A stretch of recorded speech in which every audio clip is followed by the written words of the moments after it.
todos nuestros oyentes que nos han brindado un gran apoyo en estos primeros programas de este podcast que lleva muy pocas semanas de andadura, de modo que de parte de Fran y la mía, estarás de acuerdo conmigo, Fran. Totalmente. Muchísimas gracias por todos los likes, todas las suscripciones y esperamos que esto siga por lo menos como hasta ahora. Precisamente uno de los comentarios, uno de los temas que nos sugiere la gente en los comentarios es de actualidad candente, ¿no? Que es el estado de salud del Papa, ¿no? Eso es. Y es que según los últimos informes que nos llegan del Vaticano, parece que el Papa se encuentra mejor, ha experimentado una notable mejoría. No obstante, bueno, aunque ha abandonado ese estado de gravedad, sí que es cierto que su enfermedad ha puesto sobre la mesa el debate en torno a su sucesión. Y el caso es, la pregunta clave sería, Fran, ¿qué pasaría si el Papa Francisco falleciera mañana? ¿En qué tesitura global nos coloca esto? Claro, porque, bueno, buenas tardes. La verdad que sí, que la situación que hemos tenido estas semanas, estas 2 últimas semanas sobre todo, estábamos pendientes de cuál era el estado de salud del Papa Francisco, pues ha creado también mucha incertidumbre, no solamente dentro de los católicos, sino a nivel mundial. No deja de ser una figura relevante, no solamente para la Iglesia Católica y sus fieles, sino también, evidentemente, como vamos a ver viendo a lo largo de este podcast, tiene mucha influencia en otros ámbitos, ¿no? Y sobre todo nosotros que tratamos muchas veces el tema de la geopolítica, bueno, pues el Papa y el papado es un tema que hay que tocar y que realmente tiene mucha influencia en ello. Bueno, vaya por delante que deseamos lo mejor al Papa, Sí, claro, por supuesto. que viva todos los años que pueda. Uh-huh. De momento parece que tenemos Papa, Uh-huh. para desgracia de algunos y para alegría de otros, ¿no? Porque buena parte de la comunidad cristiana sabemos que está, bueno, enfrentada a los planteamientos de este Papa Francisco. Y es que realmente ha supuesto un pontificado verdaderamente revolucionario, al menos si lo comparamos con otros anteriores, como puede ser el de Juan Pablo II o su sucesor, Ratzinger.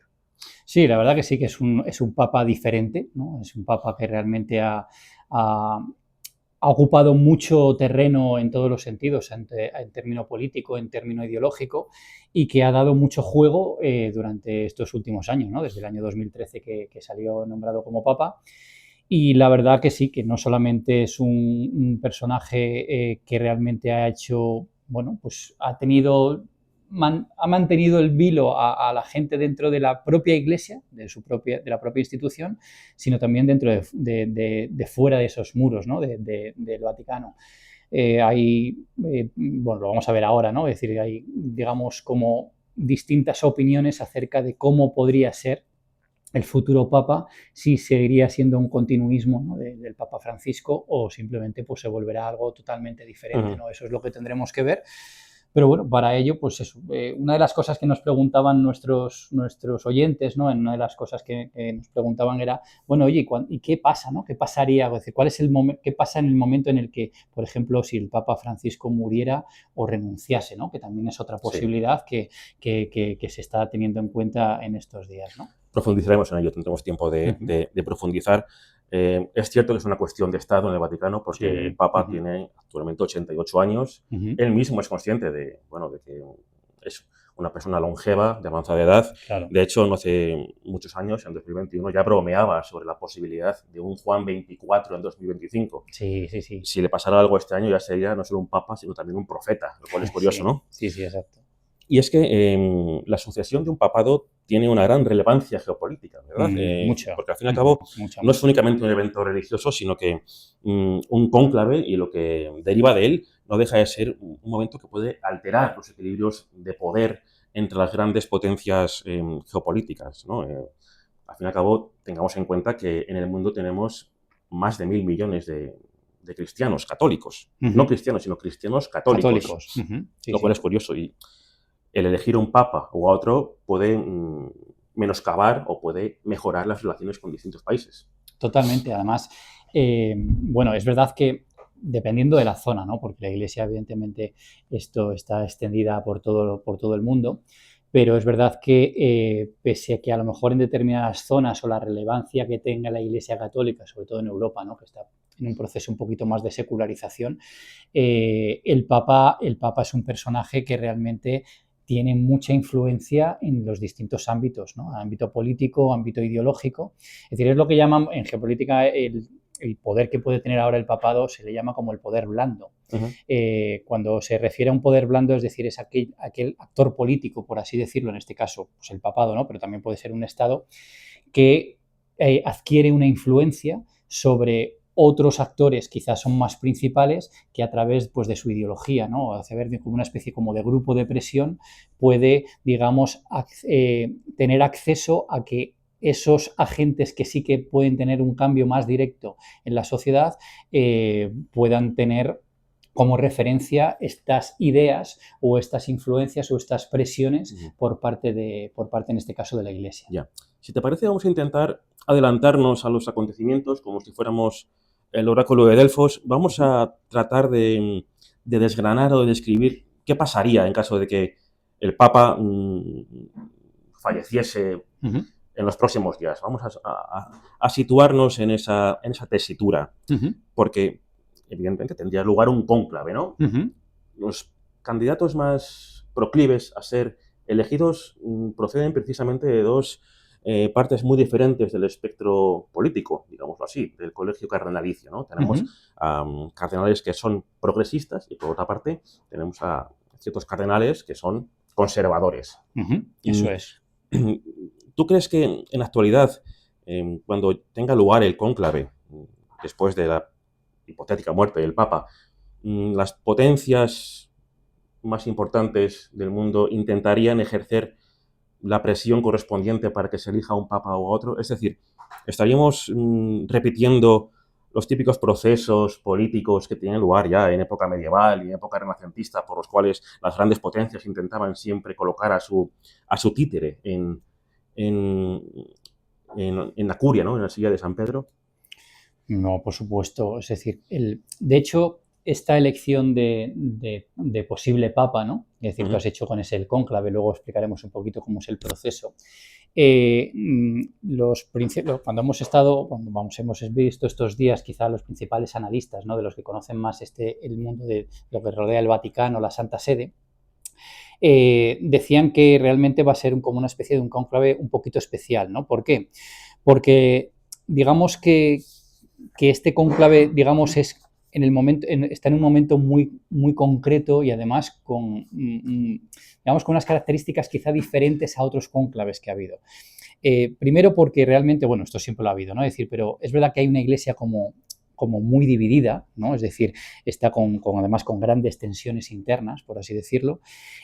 Luego también es verdad que lo que decías tú, va a ser un cónclave que es muy imprevisible, porque realmente es el cónclave en donde más cardenales de diferentes países, es decir, de distintas procedencias, va a haber a lo largo de la historia, ¿no? Y además, en el mundo en el que estamos hoy, porque también lo estamos viendo también en las distintas elecciones, por ejemplo, que ha habido en otros partidos, en otros países, con los partidos políticos, dentro de la Santa Sede o lo que rodea todo lo que es el cónclave, hay como una especie de temor por los distintos intentos o posibles intentos de injerencia con campañas de desinformación y bulos. Injerencia exterior, dices. Exterior en las redes sociales y, por tanto, también de distintos países, pues por lo que tú dices, ¿no? Para que salga o por presionar para que salga un papa u otro, porque dependiendo del papa que sea, es decir, dependiendo de su tipo de ideología, de su forma de ver cómo la geopolítica, pues evidentemente es un factor fundamental, lo que has dicho al principio. Es decir, no olvidemos que tenemos, es decir, dentro de los católicos están casi llegando a 1.400 millones de personas. Es decir, realmente los fieles que siguen a la Iglesia, realmente es muy importante y ahí saben los presidentes del gobierno y los distintos países la importancia que tiene. Es que es curioso porque parece que Donald Trump, y de nuevo aparece Trump en un programa nuestro, que no está siempre contenido, es una maravilla este señor, está presionando a la curia para que se elija a un candidato muy concreto, que es Raymond Burke,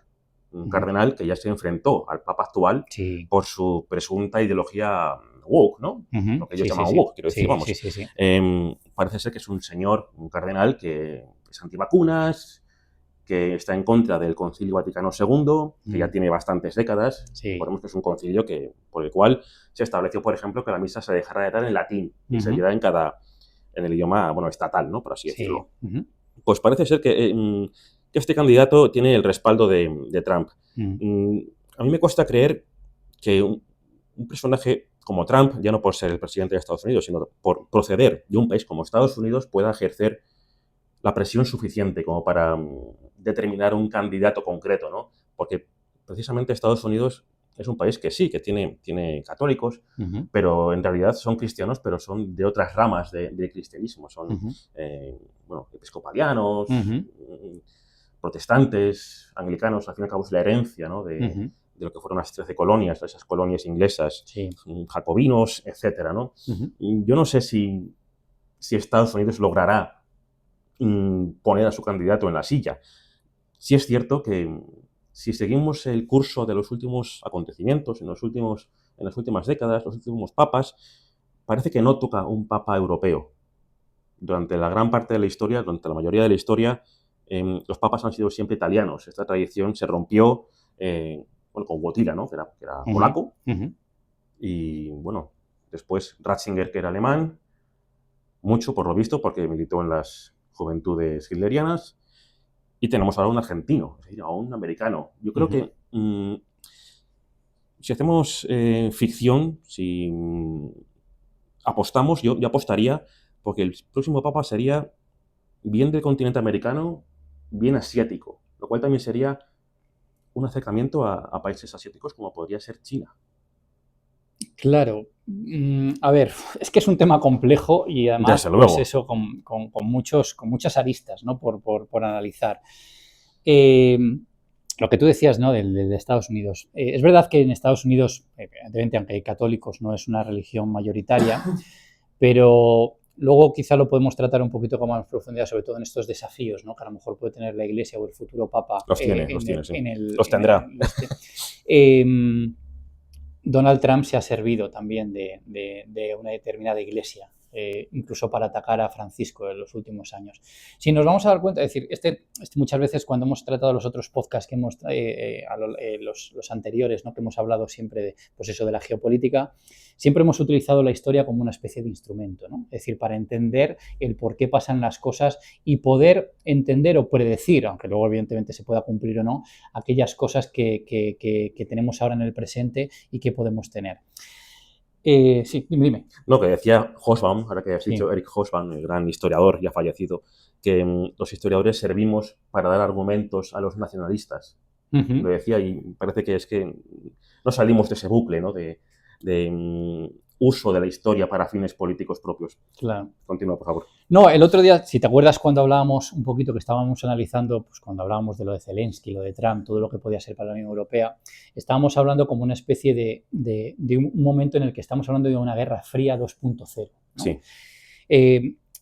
Si nos volvemos un poquito y analizamos brevemente, ¿no? Desde lo que es la Guerra Fría, lo que fue después de la Segunda Guerra Mundial a la actualidad, lo que fue la importancia del papado, geopolíticamente, que es a lo que nos preguntaban, ¿no? muchos oyentes, es decir, por la importancia de esto, podemos ver que la Iglesia o los distintos papas, en función de su ideología o de su forma de entender su propia doctrina, han influido a lo largo de estos años, ¿no? Es decir, después de la Guerra Fría, ese bloque entre Estados Unidos, capitalismo, contra el comunismo, ¿no? contra la Unión Soviética, evidentemente la Iglesia Católica hay un momento clave que es el Concilio Vaticano II. El Concilio Vaticano II no solamente es importante también dentro de la Iglesia Católica porque es, digamos, el concilio más aperturista, es decir, es donde realmente está más abierto, por ejemplo, a otras religiones, ¿no? A donde se permitía una libertad de culto y donde se proponía, por resumirlo así, de un modo más sencillo,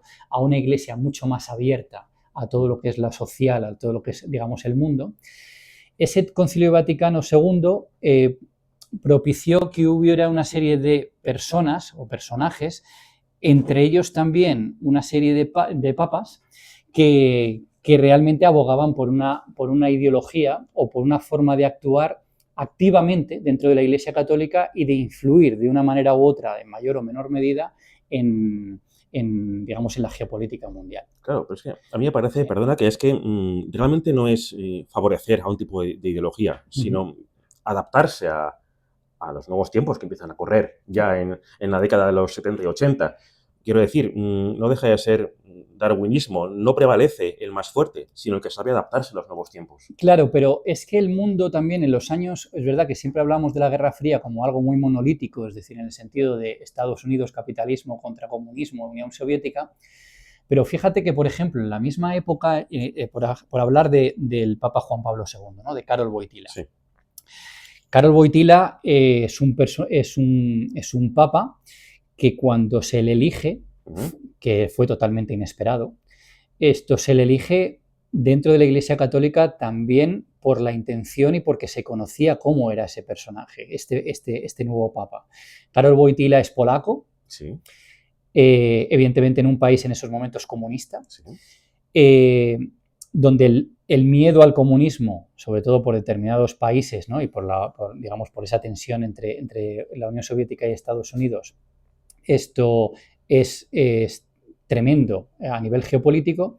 Y Karol Wojtyla, que lo podemos tildar, ¿no? Por así decirlo, de un papa o de un papado muy, muy conservador. Eso te iba a decir. Toma una serie de iniciativas y además con su carisma, ¿no? Es decir, además se abre, es el primer, digamos, desde hace muchísimo tiempo era el primer papa que fue, por eso le llamaban el papa viajero, ¿no? Es decir, empieza a viajar por todo el mundo. Besaba el suelo siempre donde besaba iba. el suelo, es decir, era una persona carismática, Sí. es decir, que realmente... y él, por ejemplo, por poner un ejemplo claro dentro de esa lucha, fue un personaje clave, fundamental para entender el final del comunismo.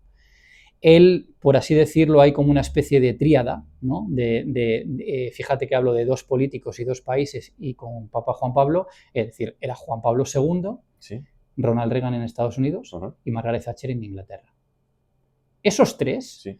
Aparte de luego también en Alemania, cuando había el este, es decir, pero esos 3, digamos, llevaron a cabo una serie de iniciativas y además llevaron el peso político para intentar acabar con ese comunismo. De hecho, el propio Mikhail Gorbachev, ¿no? El último presidente de la Unión Soviética, dijo que sin el Papa, cuidado, sin el Papa, seguramente la caída del comunismo no hubiera sido de la misma manera o a lo mejor en ese mismo momento. Es decir, tuvo una influencia fundamental. Pero lo que tú decías, no tanto de lo de las ideologías o no, fíjate que en la misma época del Papa, es decir, el Papa Wojtyla estuvo, es decir, el Juan Pablo II estuvo desde el año 1978 hasta el año 2005 que muere.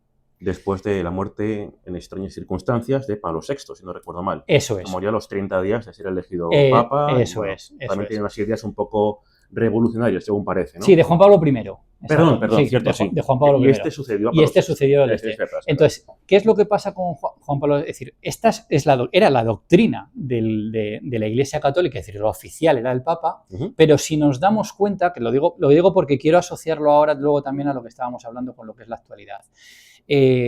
Dentro de la América Latina,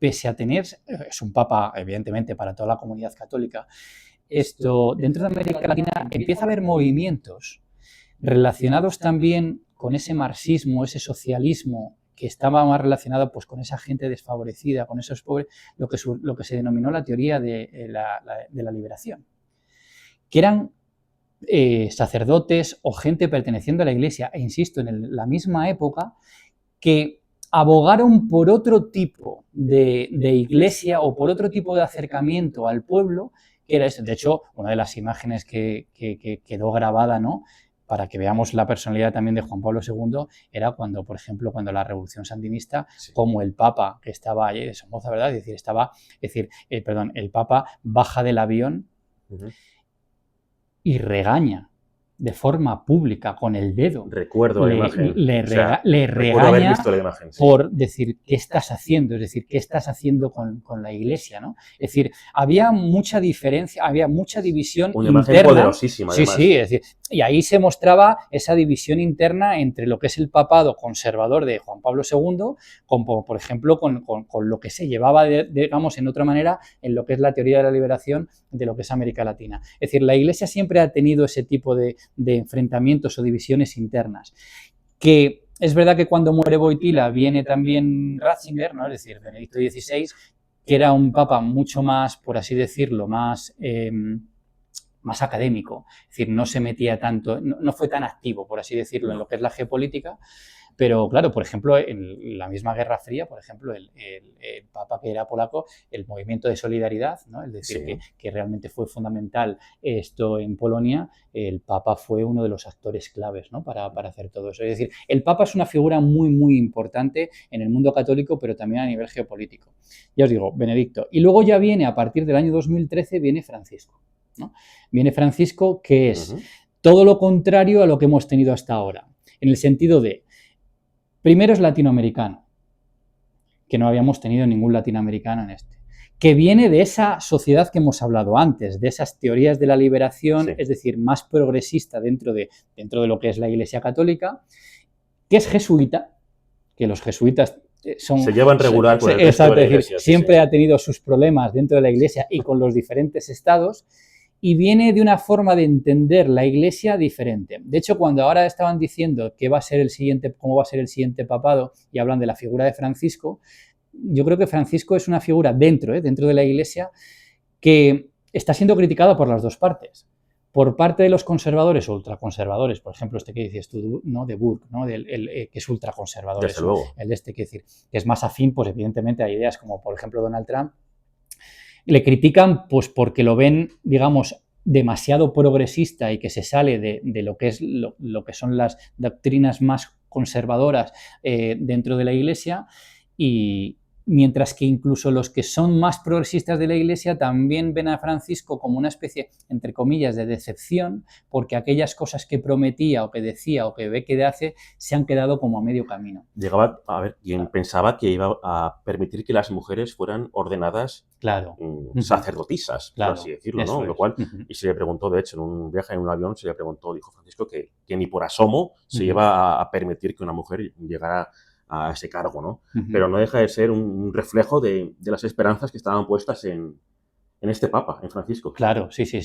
Es un Papa que realmente, o sea, jamás ha causado indiferencia. Porque también es verdad que, en cierto modo, puede ser criticable o no criticable, siempre se ha mojado.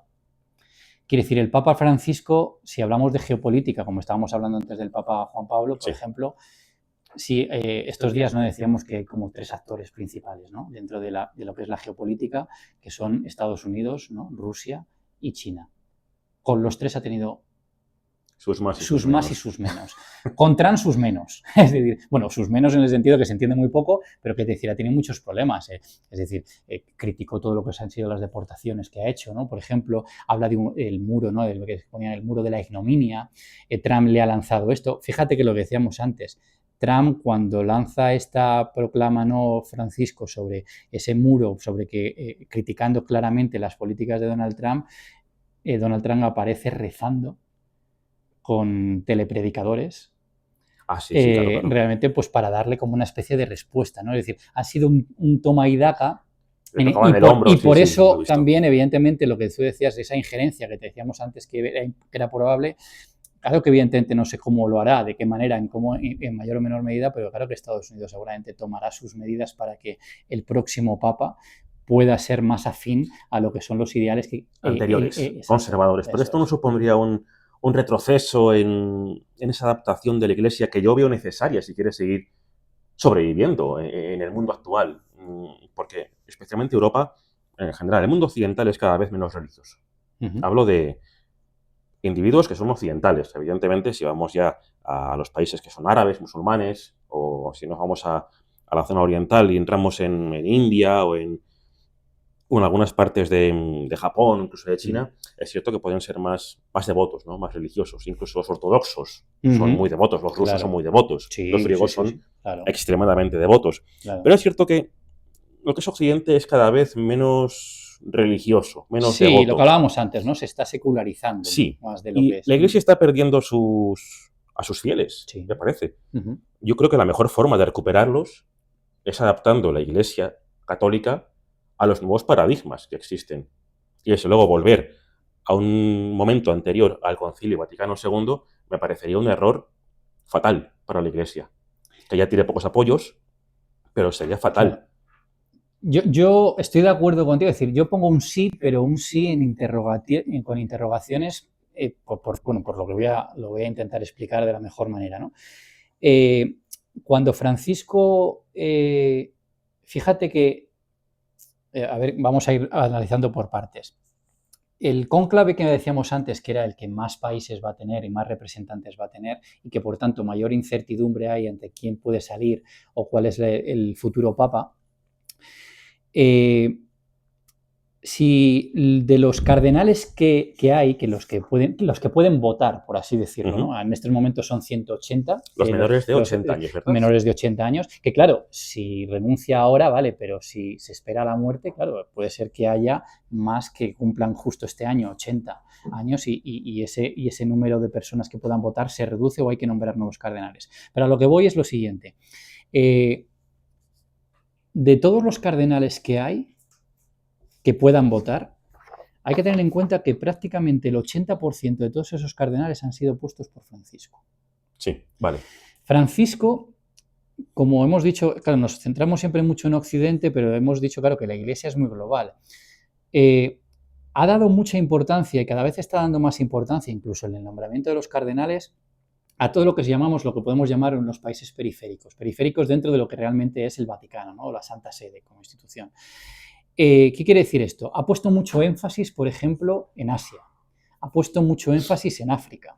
También ha puesto énfasis en América Latina. Es decir, en Europa quizá es donde menos énfasis hay por este tipo de cosas. Es decir, cuando él supongo que haya analizado lo que pasa, el problema de la Iglesia o la influencia que pueda tener la Iglesia a nivel mundial, tiene que ver desde una perspectiva global y desde lo que pasa en todos los sitios. Porque claro, católicos, por ejemplo, es verdad que Europa se está secularizando mucho, ¿no? Es decir, quizá la Iglesia católica pues está perdiendo fieles o la forma en la que tradicionalmente la gente seguía la Iglesia católica.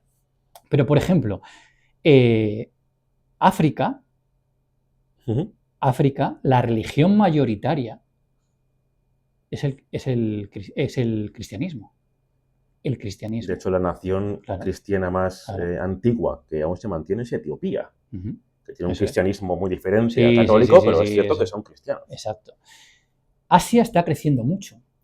Quiere decir, también hay un número de católicos importante. América Latina siempre ha sido un gran apoyo. Quiere decir, no es fácil, por eso te digo que es verdad que dices, sería un error irse hacia atrás, es decir, volver hacia atrás del concilio, casi volver al concilio de Trento, ¿no? Es decir, a volver a una ideología mucho más conservadora. Es que también tienes que ver el mundo que hay hoy. Porque realmente el mundo que va hoy, por intereses geopolíticos, también se está volviendo mucho más conservador. Mira, te voy a hacer una pregunta, como siempre, envenenada, porque ya sabes que me gusta mucho ponerte un poco en aprietos. A eso estamos. El otro día hablábamos de la supuesta defensa de unos hipotéticos valores europeos, como pueden ser la democracia, la tolerancia, etc. Teniendo en cuenta el innegable, porque es innegable, empuje de la inmigración que procede de países árabes o musulmanes, ¿a ti te parece que un posible resurgimiento del catolicismo en Europa, si se produce, podría contribuir a que se estableciera una identidad europea que se pudiera enfrentar, por ejemplo, a la China o a la identidad norteamericana? Sé que se las trae la pregunta, pero... No, está muy bien planteada. Evidentemente es una pregunta muy buena y además, pues eso, que daría para mucha reflexión. Evidentemente la Europa que el otro día lo hablábamos, que tenemos que repensarnos, evidentemente yo creo que tiene que estar pensada desde lo que acabas de decir, ¿no? Desde una mayor diversidad, y además de siendo práctico, ¿no? Es decir, de pues todo lo que supone la inmigración, supone otro tipo de religiones, etcétera, etcétera. La Iglesia, claro, tiene un dilema en el sentido de que hacia qué lado vas, ¿no? Piensa, claro, nosotros nos centramos, mucha gente el otro día hablaba y dice, es que nos centramos mucho en Europa porque si será italiano, pero claro, es que nos estamos olvidando de muchos países que tienen muchos católicos a lo largo del mundo y que prácticamente, es decir, hablábamos de África, pero por ejemplo en Asia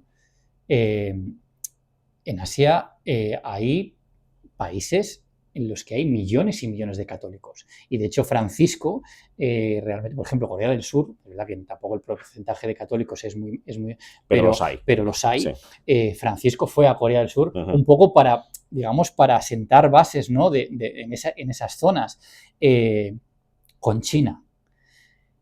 China es un país en el que realmente siempre, por su condición, ¿no? Es decir, por lo que es un país comunista en el sentido político, ¿no? Y con todo lo que realmente representa, es un país con el que Francisco y la Iglesia Católica ha estado jugando mucho y con muchos problemas, sobre todo por el nombramiento de obispos, ¿no? Es decir, el papado quería que los obispos los nombrara el Papa, pero China decía que no, que los quería nombrar él. Bueno, al final, pues entre unas cosas y otras cesiones y eso, es una relación con China muy tensa. Hay países también, por ejemplo, en África, que realmente cada vez la religión también católica es muy, muy importante, y en América Latina es muy importante. Desde luego. Fíjate, hay un proceso que es los grandes desafíos, es decir, la Iglesia Católica no solamente tiene que ver, es decir, quiere tener una influencia a nivel geopolítico, sino también tiene que luchar con las otras religiones. Entendérmelo de luchar en el sentido de buscarse un espacio, ¿no? Y de ver qué ideología o hacia dónde quiere dirigirse la Iglesia Católica. En América Latina, en Estados Unidos, y luego podemos decir un poquito en Europa también, hay una iglesia que les está comiendo el terreno a todas estas religiones, que es la Iglesia Evangélica. Las últimas elecciones o Estados Unidos no se puede entender sin el peso y el poder que tiene esta iglesia, y que además tiene una influencia social pero abrumadora. Desde luego se ve a los pastores evangélicos llegando en helicóptero a dar sus misas. Y todos los presidentes del gobierno, es decir, primeros ministros, es decir, jefes de Estado, saben muy bien de la importancia que tiene esto. Es decir, por ejemplo, y este tipo de cuidado, porque las iglesias evangélicas, evidentemente, también, ¿de dónde sale simplemente para que también la gente, ¿no?, pues podamos situarnos mejor desde dónde hablamos, ¿no? Es decir, el cristianismo, por así decirlo, tiene como 3 ramas, ¿no?, dentro de esa división, ¿no? Es decir, está el catolicismo, los ortodoxos, claro, y luego está el protestantismo. Vale. Bueno, pues de esa rama protestante, evidentemente, salen más, ¿no? Y entre ellas salen este tipo de iglesias, ¿no? Pero hay una iglesia dentro de las evangélicas que tienen distintas ideologías, o sea, que también tienen, o sea, no son todo monolíticas. Hay una iglesia que está empezando a crecer mucho y que tiene mucho apoyo social. Lo digo por lo que me decías antes muy bien, de si nos pensamos ir hacia terrenos mucho más conservadores. Hay 2 iglesias muy nuevas que son, bueno, muy nuevas, quiere decir que realmente están nuevas en el sentido de como influencia ya muy visible, que son las que se llaman la pentecostal y la neopentecostal. No sé de qué me hablas, la verdad. Son evangélicas. No, claro, ¿por qué digo esto? En América Latina, por ejemplo,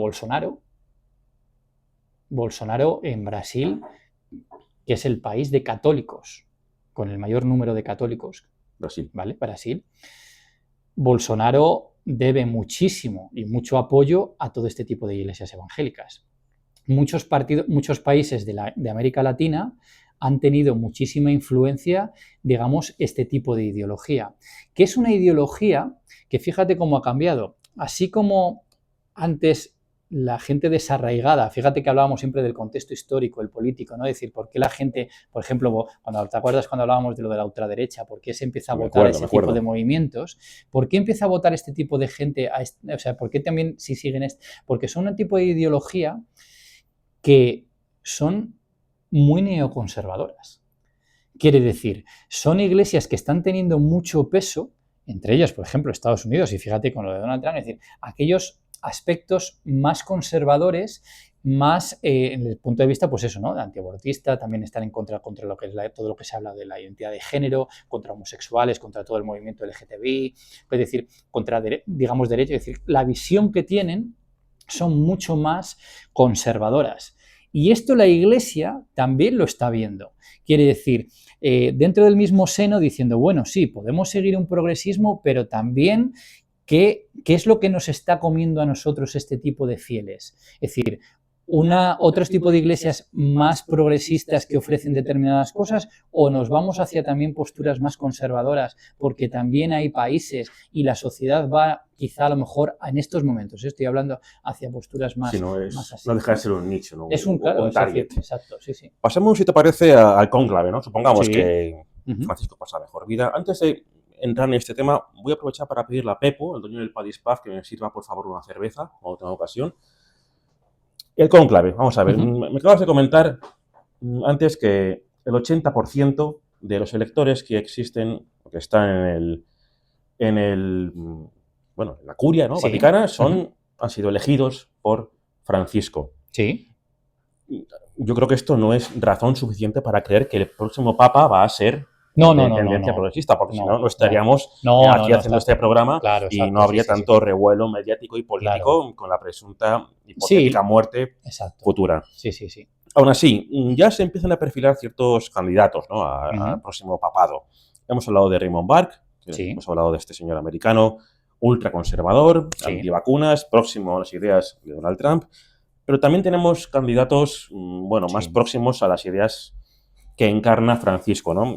En especial tenemos, os lo voy a leer, es Luis Antonio Tagle, un señor filipino, un hombre que es carismático, defensor de la justicia social, que tiene como principales fortalezas que es joven para ser papa, tiene 67 años, o sea, no tiene 80 años todavía, y que es de origen asiático. Además, Filipinas no deja de ser por herencia española, de la antigua colonia española, es un país de fuerte raigambre, gracias Pepo, de fuerte raigambre católica, ¿no? Si tuvieras que mojarte, ya sé que esto es hacer de profeta y esto suele salir al revés. Sí. ¿Tú cuál crees que saldría? ¿Saldría el candidato norteamericano? ¿Saldría el candidato filipino? ¿Crees que saldría un candidato africano? De ser así, de ser así, ten en cuenta que Nostradamus en su día, según dicen, predijo que el mundo se acabaría el día que hubiera un papa negro. Así que, bueno, a lo mejor nos viene hasta bien que sea un africano. Bueno, dicho esto, el papa negro que podría ser son de ideas muy conservadoras. Que asociamos al mejor pero no creas que también que por ser negro, es decir, en este caso podría haber como una especie más de aperturismo o esas cosas por hablar de África, ¿no? Es decir, pero si me dices quién puede ser, no tengo ni idea. Quiero decir, porque estamos en esa dualidad, ¿no? Es decir, por lo que he oído, ¿no? Por lo que voy informándome alguna cosa, dicen que tiene pinta, pero no lo sé, de que realmente vamos a volver a un papado más conservador. Más conservador. Que se va a volver a... Decía el otro día, no me acuerdo quién lo decía en una entrevista, dice, las épocas de conservadurismo en la Iglesia siempre han sido mucho más largas que las épocas progresistas. Y normalmente cuando ha habido una época progresista han venido luego épocas también muy conservadoras de volver otra vez como una especie como al redil, ¿no? Entonces es complicado. Yo creo que eso que estábamos hablando antes de la geopolítica cuenta mucho, ¿no? Es decir, yo fíjate, creo que el próximo cónclave, la importancia, o sea, evidentemente el Papa va a ser fundamental, ¿no? Pero a lo que me refiero es que yo creo que no es tan, o sea, el debate que van a tener en el cónclave, por meternos ahí en la Capilla Sixtina, ¿no? Por hacer una reflexión.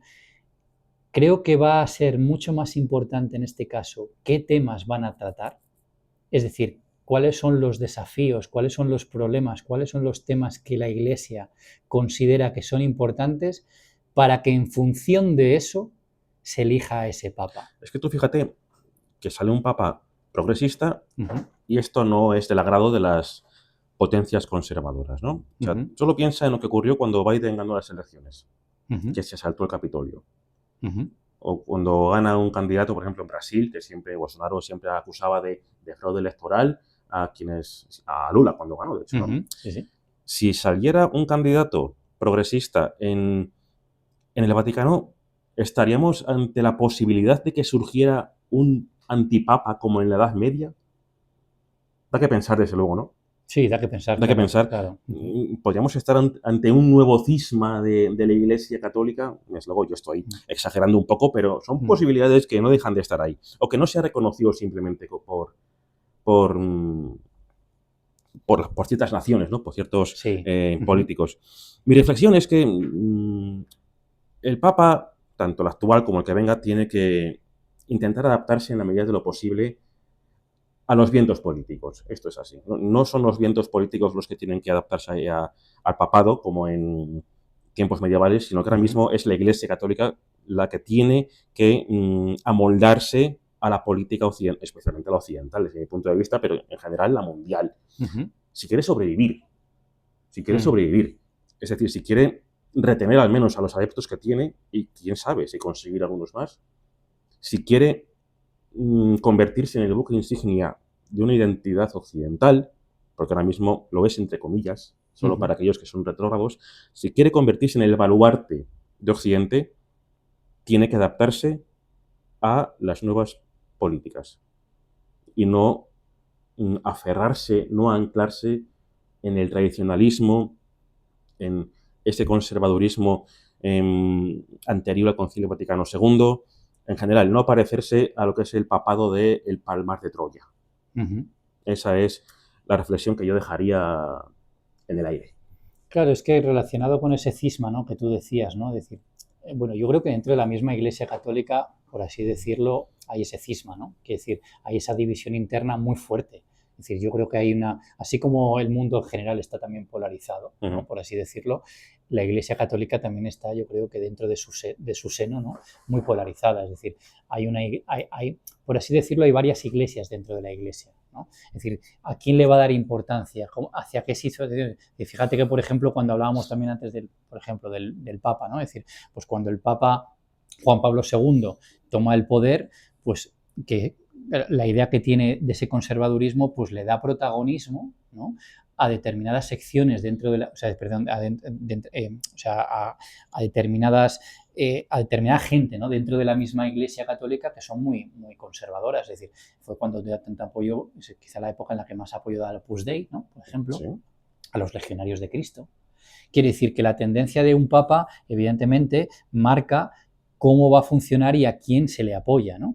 Es decir, el hecho de que tengamos a un papa o a otro, pues evidentemente, claro, que la influencia va a marcar terriblemente, es decir, no solamente dentro del seno, porque evidentemente ahora mismo, es decir, Francisco, yo creo que desde el año 2013, ya desde el principio, ha estado en una situación continua de ataque por parte de un determinado sector de la Iglesia que no puede verle a él como persona por lo que representa y por lo que propone. Pues Fran, habrá que ver qué nos depara el futuro. Espero que este Papa nos dure muchos años por la cuenta que nos trae, yo creo. Creo que podemos dejarlo aquí, si te parece. Podemos continuar sobre el mismo tema en un próximo programa. Perfecto. Pero de momento creo que podemos abandonar a nuestros oyentes que elaboren sus propias conclusiones. Ahí está. Claro. Fran, como siempre, muchísimas gracias. Un placer. Gracias al Padis Paz, como siempre, por acogernos. Claro. Y si os ha gustado nuestro contenido, como siempre, os pido un like, una suscripción para que podáis seguir escuchándonos y apoyarnos. Muchísimas gracias y hasta la próxima. Que vaya bien. Hasta luego.